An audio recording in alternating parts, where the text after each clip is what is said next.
Welcome back mga kalundag. Andito tayo ngayon sa 9 Silangan Covered Court sa Antipolo City para makigulo, makisaya at mag-enjoy sa kanilang event. At syempre, hindi mawawala ang palaro natin, ang Kuya Tricks naman dyan, yung Kick It Challenge natin. So ano pa hinihintay nyo? Tara na, ransa ka na!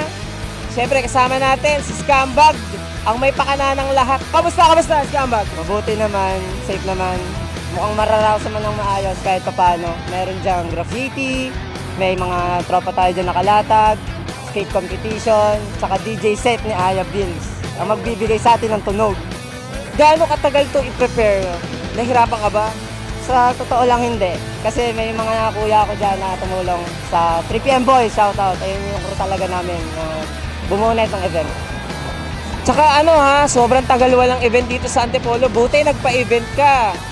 Nagkataon lang din para ma-open ulit yung scene natin dito sa Antipolo.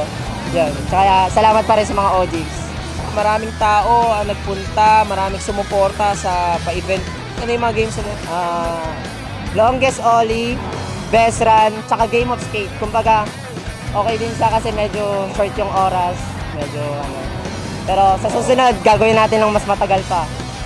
So salamat din sa mga sponsor syempre. Oo, ang dami nila. Hindi ko na sila maisa-isa pero alam niyo na po yun.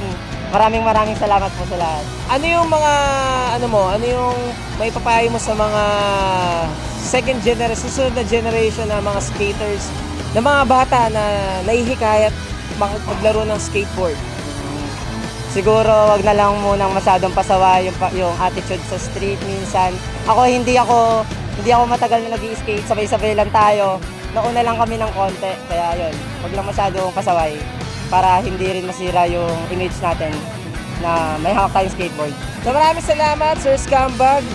Congrats sa event mo at napulot mo ng maganda ito sa tulong din ng mga tropa natin at mga sponsor at kung sino-sino pa. So yun, shout out! Shoutout sa 3PM Boys. I love you all guys. Yun lang, bansa ka na!